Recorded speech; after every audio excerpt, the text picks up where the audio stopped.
Vous êtes en train de camper en pleine nature. Que faites-vous si vous entendez un rugissement? Est-ce un ours? Écoutez bien. Je vais vous expliquer comment éviter les attaques d'ours quand vous campez. Puis je vous dirai comment vous protéger des animaux sauvages en général. Commençons par une étude de cas. Leah Davis Locan, une femme de 65 ans, était partie camper près de la petite ville d'Ovando en 2021. Cette ville se trouve à la lisière d'une grande forêt où vivent environ 1000 grizzlies. Elle avait installé sa tente derrière le bâtiment d'un musée. Il y avait un couple près de sa tente. Eux aussi campaient. Pendant la nuit, un ours s'approcha de leur campement. Locan entendit l'animal renifler sa tête. Vous vous imaginez être réveillé dans votre tente par les grognements d'un ours qui se colle à vous. Heureusement, ses voisins virent à l'aider, et ils parvinrent à effrayer la bête. Locan avait de la nourriture dans sa tente. C'est peut-être la raison pour laquelle l'ours s'était approché d'elle. Elle alla déposer sa nourriture dans le bâtiment du musée. Puis elle retourna à sa tente, posa un spray anti-ours près d'elle et se rendormit. Vers 4 heures du matin, le couple fut réveillé par des bruits. Ils virent à nouveau l'ours près de la tente de Locan. Ils réussirent à le faire fuir, mais à l'arrivée des secouristes, il était déjà trop tard. Pourquoi l'ours était-il revenu? Qu'est-ce qui l'avait attiré cette fois-ci? Locan avait en effet caché sa nourriture dans le musée. Cependant, elle avait oublié de se débarrasser des sacs et emballages, restés sur son vélo à environ 3 mètres de sa tente. Et puis, elle avait gardé 2 sacs avec elle. Ils avaient contenu des myrtilles séchées. Naturellement, une bonne odeur de fruits s'en dégageait encore. L'ours était revenu vers le campement et avait retrouvé la tente de Locan. Selon un rapport, c'est certainement un mouvement involontaire de Locan, alors endormi, qui avait fait réagir l'animal. On n'en savait pas plus. Les gardes forestiers ajoutèrent que si un grizzly s'approche d'une tente, les campeurs doivent s'en aller et ne pas retourner à leur campement avant le lendemain. Ainsi, l'erreur fatale de Locan avait été de retourner à sa tente.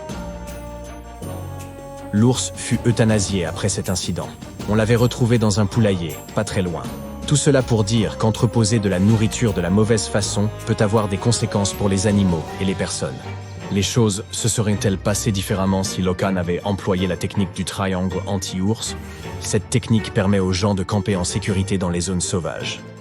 La réponse est donc oui. Selon ce principe, il faut installer sa tente, sa cuisine et sa réserve à 60 grandes enjambées, ou, pour être précis, à 60 mètres les unes des autres. Les ours sentent la nourriture à environ 4 km de distance.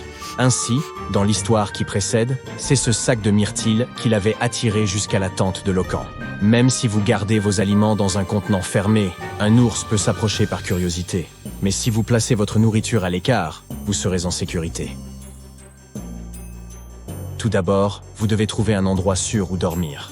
Cet endroit, ce sera votre base. Elle doit se trouver en dehors du triangle, pas en son centre. À l'un des sommets de votre triangle, vous avez votre cuisine. Au second sommet, votre nourriture dans un récipient fermé. Le dernier sommet est réservé aux eaux usées. Les ours auront tendance à se déplacer entre ces zones. Vous ne devez pas garder de nourriture à l'intérieur ou à proximité de votre tente. Saviez-vous qu'un ours noir a un odorat 7 fois plus développé qu'un chien de Saint-Hubert? Cela peut paraître surprenant, mais ils sentiront votre baume à lèvres ou des taches de nourriture sur votre chemise. Donc, avant de vous glisser dans votre sac de couchage, enlevez les vêtements dans lesquels vous avez cuisiné et gardez vos cosmétiques, votre baume à lèvres, loin de votre tente. Alors, comment stocker sa nourriture quand on campe? Dans un récipient hermétique spécial. Si vous accrochez votre nourriture à un arbre dans un sac ordinaire, vous ne la retrouverez peut-être pas le lendemain. Il est préférable de la ranger dans un récipient solide et fermé. En fait, dans certaines zones, l'utilisation de tels récipients est obligatoire. Les ours sont des animaux intelligents et motivés. Surtout les ours noirs, car ils se sont habitués à notre nourriture. Une fois qu'ils y ont goûté, ils en voudront davantage. Les ours ne cherchent pas seulement dans les zones de camping. Si vous entreposez des aliments dans votre voiture, ils pourront également y pénétrer. Vous séjournez par exemple dans une cabine de montagne avec votre voiture sur le parking. Le lendemain matin, à l'heure du départ, vous retrouvez votre voiture complètement démolie. Un ours en aura fracassé les vitres. Les ours peuvent facilement reconnaître des objets liés à la nourriture, les glacières, par exemple. Ils peuvent endommager une voiture juste pour une canette ou des bonbons. La solution est simple. Ne laissez pas ce genre de choses dans votre véhicule. Les ours peuvent-ils aussi entrer dans les camping-cars? Un ours noir mâle pèse entre 90 et 140 kg, et un grizzly mâle environ 270 kg. La réponse est donc oui. Par chance, ils ne s'approchent des gens que lorsqu'ils ont faim. C'est rassurant. Les ours vous pourchasseront si vous les provoquez d'une manière ou d'une autre. La solution, à nouveau, est de bien ranger vos affaires. Par exemple, ne laissez pas vos ordures dehors la nuit et nettoyez bien vos ustensiles de cuisine. Poser des détecteurs de mouvement peut aussi s'avérer très utile.